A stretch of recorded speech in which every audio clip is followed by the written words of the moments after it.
The moment my mother-in-law pointed at my 9-year-old son and said, "He's not real family," the entire dining room went silent.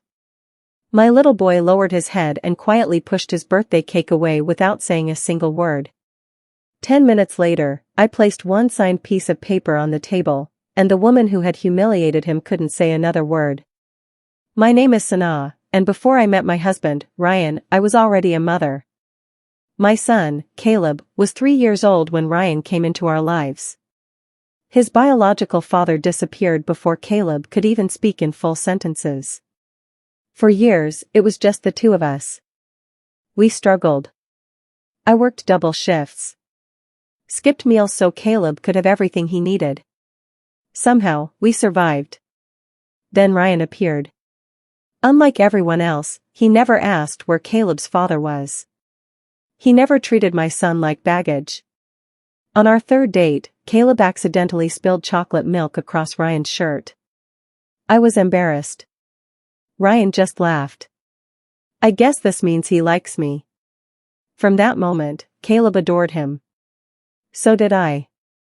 3 years later, we got married. Ryan never called Caleb my wife's son. He always introduced him as my kid. Eventually, he legally adopted Caleb. It was the happiest day of my son's life. The judge smiled after signing the adoption papers. Ryan knelt beside Caleb. From today on, nobody can tell us we're not family. Caleb hugged him so tightly that everyone in the courtroom started crying. I thought those words would protect him forever. I was wrong. Because there was one person who never accepted him. Ryan's mother. Patricia. From the beginning, she treated Caleb differently. If she bought gifts for her nieces and nephews, Caleb received something noticeably smaller. Family photographs somehow forgot to include him. Holiday cards listed every grandchild except one. Whenever I brought it up, Patricia always had an excuse. Oh, it wasn't intentional. But after years of excuses, patterns become impossible to ignore. Ryan confronted her several times. Nothing changed. Then our daughter Sophie was born. Suddenly, Patricia became obsessed with being a grandmother. To Sophie. Only Sophie. Whenever she visited, she'd walk past Caleb without even saying hello. Instead, she'd rush toward the baby. There's Grandma's precious girl. I watched Caleb pretend it didn't bother him.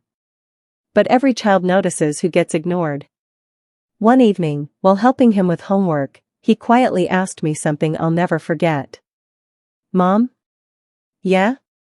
If Grandma doesn't love me. His voice cracked. Did I do something wrong? That question shattered my heart.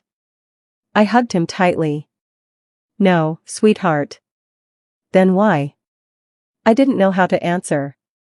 Because no child deserves to hear the truth. Sometimes adults fail children. Not the other way around. Ryan promised he'd handle it. He invited Patricia over for dinner. He explained clearly. If you can't treat both kids equally, you'll lose access to both. She nodded. Apologized. Even cried.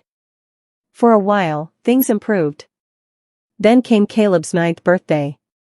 Ryan organized a huge family barbecue. Everyone came. Cousins. Aunts. Uncles. Neighbors. Caleb couldn't stop smiling. He spent weeks talking about this party. Then everything fell apart. As everyone gathered around the cake, Ryan lifted his phone. Everybody squeezed together. People moved closer. Then Patricia looked directly at Caleb. Maybe let the real grandchildren stand in front. The backyard became completely silent. Nobody moved. Nobody spoke. Caleb looked confused. What do you mean? Patricia sighed dramatically. Honey.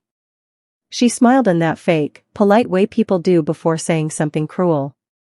You're not really part of this family. My son froze. She continued. You belong to your other father's family. I watched the happiness disappear from his face in seconds. He quietly stepped backward. Then whispered, "Okay. No crying. No yelling. Just one tiny word." That hurt more than anything. Ryan exploded. "Mom." She shrugged. "I'm just telling the truth." "No." Ryan's voice shook. "You're telling a lie." But the damage was already done. Caleb walked inside. Alone. I followed him. He sat on his bed staring at the floor. I knew she didn't like me. I knelt beside him. "You are loved. But not by her." He wasn't wrong. And I couldn't pretend anymore. That night Ryan apologized over and over. I should have cut contact years ago. I knew he meant it. But I also knew apologies couldn't erase what Caleb had heard. Then came twist number 1. A week later, Ryan received a phone call from the attorney who had handled Caleb's adoption years earlier. Apparently, one final certified copy of the adoption decree had been returned after being misplaced during a records update. Ryan brought it home. We looked at the document together. There it was. Official. Signed. Sealed. Legally recognizing Caleb as Ryan's son in every possible way. Ryan stared at the paper quietly. Then looked at me. "I think we're done protecting my mother's feelings." The opportunity arrived sooner than expected. 2 weeks later, Patricia hosted a large family reunion. Almost 40 relatives attended. She acted as though nothing had happened. As though she hadn't destroyed a little boy's birthday. Halfway through dinner, she stood up. "I'd like all my real grandchildren to come over for a picture." The room instantly became awkward. Again. She still hadn't learned. Ryan slowly stood up. "So that's your final answer?" She looked confused. "What? You truly believe Caleb isn't your grandson?" She folded her arms confidently. "Biology matters." Ryan nodded. Without saying another word, he reached into a folder. Then placed one signed document in front of her. The adoption decree. The courtroom seal reflected the dining room lights. Ryan looked directly into his mother's eyes. "This paper says otherwise." Nobody breathed. Ryan continued. "The law recognizes him as my son." He pointed toward Caleb. "My heart recognizes him as my son." Then his voice became even stronger. "The only person refusing to recognize him is you." Patricia picked up the document. Her hands trembled. She looked around the room hoping someone would support her. Nobody did. Then came twist number 2.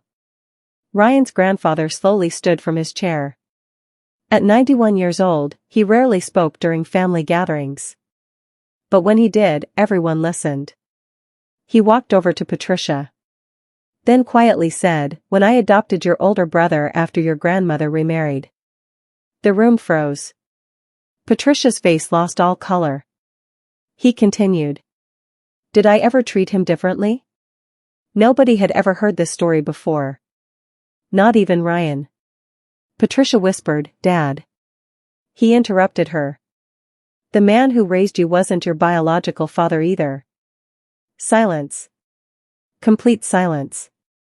The very woman who had spent years claiming biology mattered had spent her own childhood being loved by an adoptive father. She knew exactly what unconditional love looked like. Yet she had denied that same love to a 9-year-old child. She covered her face. For once, she had no excuse. No argument. Nothing. Then came the final moment. Ryan picked up the adoption decree and handed it to Caleb. "Son." Caleb looked up. "This isn't proof that you're part of our family." Ryan smiled. "You never needed proof." He gently folded the document. "This paper only proves what we've known since the day I chose you." Caleb burst into tears. Ryan hugged him tightly. "I loved you before a judge signed anything. I'll love you long after every piece of paper disappears." Nearly everyone in the room was crying. Including Ryan's grandfather. Patricia quietly walked toward Caleb. She knelt beside him. "I'm so sorry." Caleb looked at Ryan first. "Not me." Ryan simply nodded. My son gave her a small hug. Children are often kinder than adults deserve.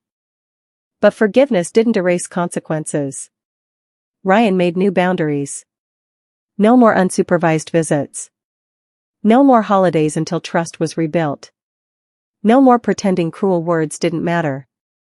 Over the following year, Patricia slowly changed. Not because she was forced to. Because she finally understood what she had almost lost. Today, if you visit our home, you'll notice something hanging in the hallway. Not family portraits. Not expensive artwork. Just one framed piece of paper. The adoption decree. People sometimes assume it's there because it's legally important. They're wrong. It's there because every child deserves to walk through a home where they're reminded they were chosen, loved, and protected. Especially by the people who call themselves family. My mother-in-law believed one signed paper would never matter. She couldn't have been more wrong. Because that piece of paper didn't just end an argument. It exposed the difference between sharing someone's blood and truly sharing their heart.